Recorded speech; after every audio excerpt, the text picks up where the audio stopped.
Hey everyone, welcome back to English Listening by Levels. I'm Michael. And I'm Emma. Thanks for joining us again. Today we're talking about something that everyone has to deal with, work and life. You know, how to balance your job with your personal time. Yeah, that's right. And just a reminder, today's episode is B1 level. We'll use slightly longer sentences, share opinions, and include some common idioms and phrasal verbs. It's perfect for intermediate learners. Exactly. If B1 feels too easy, try listening to a B2 episode. And if it feels a bit difficult, no worries, you can go back to A2. It's totally fine to listen again and practice. And remember, you can use Language Reactor to check new words or expressions while you listen. All right, so grab a coffee, get comfortable, and let's get into it. You know, Emma, I've been thinking about this whole work-life balance thing.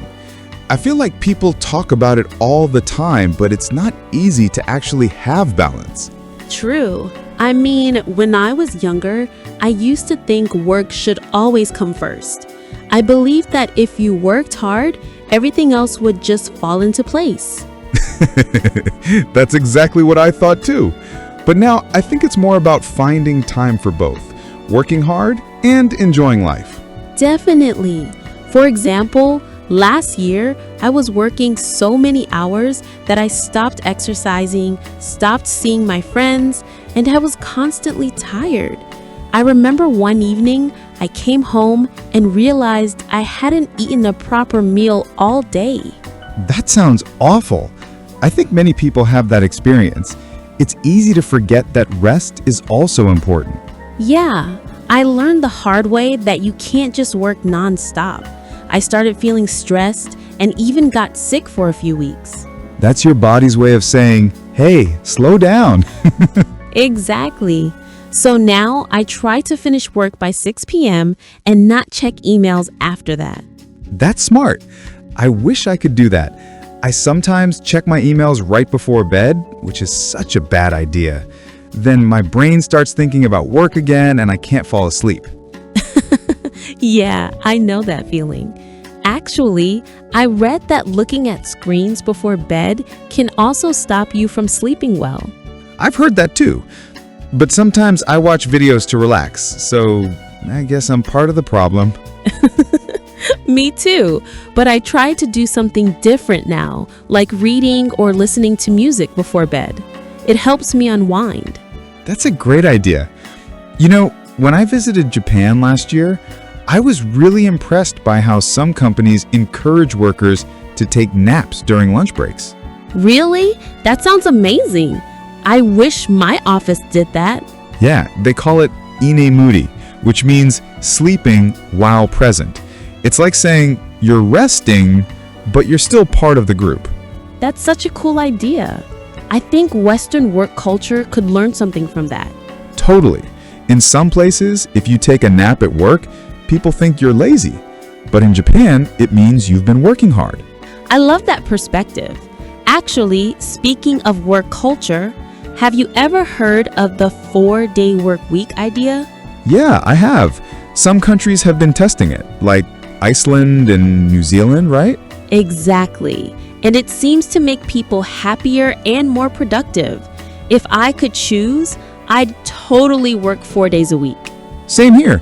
Imagine having 3 days off every week. You could travel, spend time with friends, or just relax at home. Right? And studies show that people actually work better when they have more rest. It's funny how that works.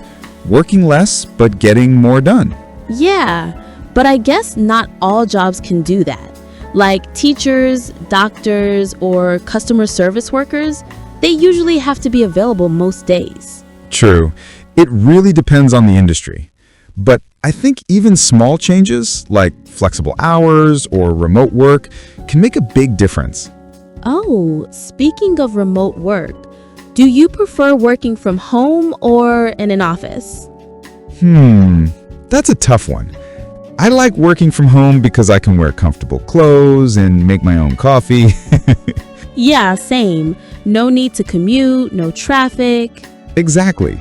But sometimes I miss the social part of the office. You know, chatting with coworkers, having lunch together. Me too. When I work from home for too long, I start talking to my plants. Me too. I have this small cactus on my desk, and I sometimes tell it about my meetings. Poor cactus.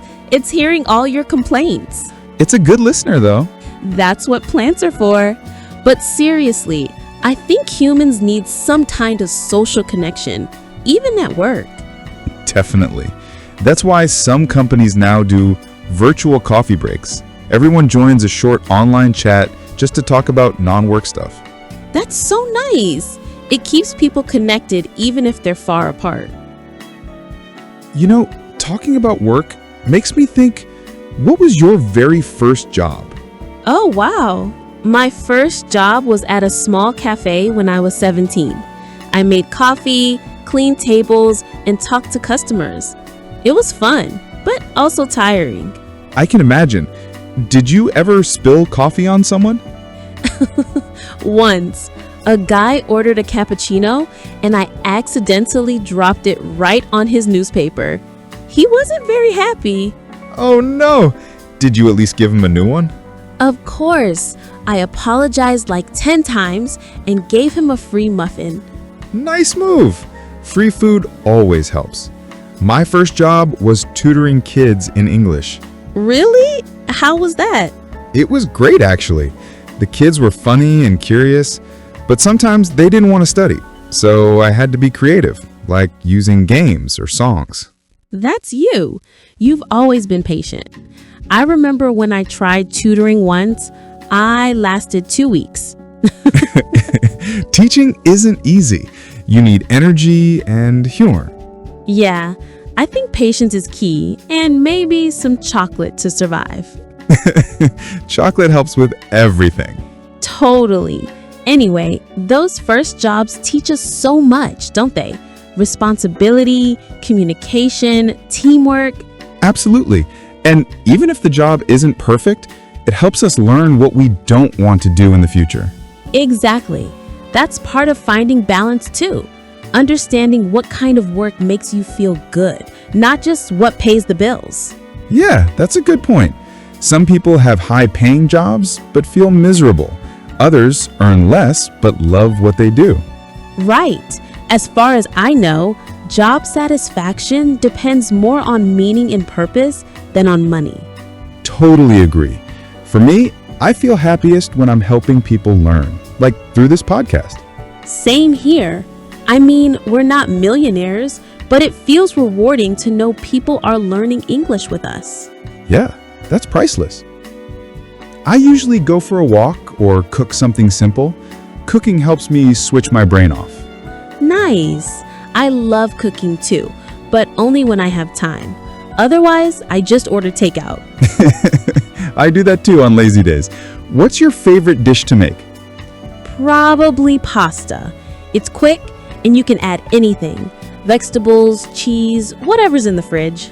Yeah, pasta's the ultimate after-work food. I like making curry.